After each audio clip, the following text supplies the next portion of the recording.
မင်္ဂလာပေါင်းနဲ့ပြည်စုံကြပါစေအခုရှင်းပြမယ့်ဗီဒီယိုလေးကတော့ Amstar backup file ပေါ့နော် Amstar ကိုဒီ RD809H နဲ့ပေါ့နော် backup ထုတ်ထားတဲ့ file လေးပေါ့နော်အဲ့ file လေးကိုဒီ EMC file ဆိုလို့ရှိရင်3.8 ပေါ့အဲ့ဒါဆို4 kg လောက်ရှိတာပေါ့4 kg နီးပါးလောက်ရှိတာပေါ့နော်အဲ့ဒီ EMC bin လေးကိုဘယ်လိုဖြီချမလဲဆိုတာကိုကျွန်တော်ရှင်းပြပေးသွားမှာဖြစ်ပါတယ်အဲ့ဒါလေးကိုကျွန်တော် WYD ဝေယံထွန်းတာမင်တဲ့ software လေးနဲ့ကျွန်တော်ဖြီချပြီးတော့မှာဖြစ်ပါတယ်အဲ့တော့ကျွန်တော်ဒီ software လေးကိုဖွင့်လိုက်ပါပြီဖွင့်ပြီးလို့ရှိရင်ကျွန်တော်ကဒီမှာ General plugin to combat mega file EMC ဆိုပြီးတော့เนาะကျွန်တော်ဒီမှာဒီ tool လေးတွေပေါ့ဒီ tool လေးတွေကျွန်တော်နောက်ပိုင်းဗီဒီယိုလေးမှာကျွန်တော်ဒီ tool လေးတွေအသုံးဝင်ပုံတွေကိုကျွန်တော်ထပ်ရှင်းပြပေးသွားမှာပါအဲ့တော့ဒီမှာ setting ပေါ့เนาะကျွန်တော်တို့ခုနကအစလုံးလေးတွေပေါ်တဲ့မှာကြီးကျင်တယ်သေးကျင်တယ်ပေါ့เนาะအဲ့လိုလေးကျွန်တော်တို့လုပ်လို့ရအောင်လဲကျွန်တော်တို့လုပ်ပေးထားပါတယ်ကြီးကျင်တော့ဒီလိုစာကြီးလေးမြင်နဲ့ရှိလို့ရှိရင်เนาะဒါလေးကိုနေပြီးတော့စေလို့နှိပ်ပေးရပါမယ် okay ပေါ့เนาะအဲ့မှာ port setting ဆိုလို့ရှိရင်လည်းကျွန်တော်တို့ဒီ port setting လေးကိုရွေးလို့ရအောင်လို့1520လားဘာလားဆိုတာကိုကျွန်တော်တို့ရွေးလို့ရအောင်လို့ကျွန်တော်တို့ရေးချယ်ခွင့်လုပ်ပေးထားပါတယ်ပေါ့เนาะနောက်ပြီးလို့ရှိရင်ကျွန်တော်ကအခုလောဆယ်မှာကျွန်တော်ကဒီမှာဒီ Amstar backup file ကိုဖြီးချမှာဖြစ်တဲ့အတွက်ကြောင့်ကျွန်တော်ကဒီမှာ trust separator လေးဆိုတာရှိကိုကျွန်တော်ဖွင့်လိုက်ပါမယ် trust separate ပေါ့เนาะအဲ့ဒါလေးကိုကျွန်တော်ဖွင့်ပြီးလို့ရှိရင်ကျွန်တော်ကဒီအောက်လေးမှာ select ဆိုတာလေးကိုရှိတယ်အဲ့ဒီကောင်ဖြီး drum file လေးကိုဖြီးချမှာเนาะအဲ့တော့ဒီ select နေရာလေးမှာကျွန်တော် desktop ပေါ်မှာပေါ့နော် desktop ပေါ်မှာကျွန်တော်ခုနက new folder 7ထဲမှာပေါ့နော်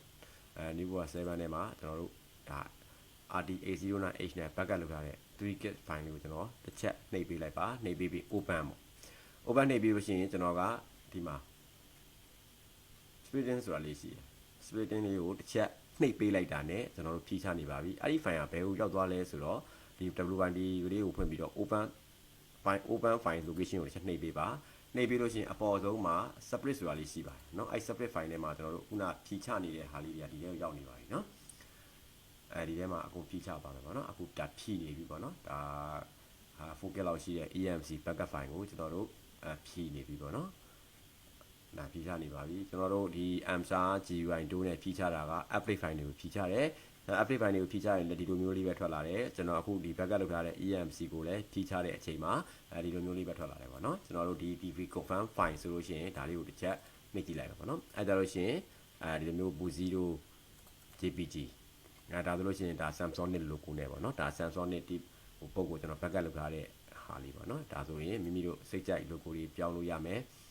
ပြင်လို့ရမယ်ပေါ့နော်ကျွန်တော်အတက်နိုင်ဆုံးစူးစမ်းပေးထားပါတယ်ပေါ့နော်လုံးဝလွယ်ကူအောင်ဒီမှာ system img ဆိုလဲ system img ထဲမှာပေါ့နော်ဒီလိုလေးဖိချလို့ရအောင်လို့ကျွန်တော်စူးစမ်းပြီးတော့ဒီတိုးလေးထဲမှာပေါင်းပြီးထည့်ပေးထားပါတယ်အဲ့ဒါလေးကခုနကကျွန်တော်တို့ဒီဖိချလိုက်တဲ့ဟာလေးကဘယ်ထဲမှာသွားဝင်လဲဆိုရင်ဒီ terminal software လေးကို right click ခေါက်ပြီးတော့ open file location ကိုတစ်ချက်နှိပ်ပေးပါနှိပ်ပေးအပေါ်ဆုံးမှာဒါလေး separate ဆိုတာလေးပေါ်နေလိမ့်မယ်အဲ့ဒါလေးကိုတစ်ချက်နှိပ်ပေးနေတာဒီထဲမှာအားလုံးဝင်နေလိမ့်မယ်เนาะအဲ့ဒါဆိုလို့ရှိရင်ဒီ WYD2 နဲ့ဒီ EMC bin ကို Amstar backup bin ကိုဘယ်လိုဖြီးချလဲဆိုတာကိုဒီဗီဒီယိုလေးကနေပြီးတော့ကျွန်တော်ရှင်းပြပေးတဲ့အခြင်းဖြစ်ပါတယ်အားလုံးပဲကျေးဇူးတင်ပါတယ်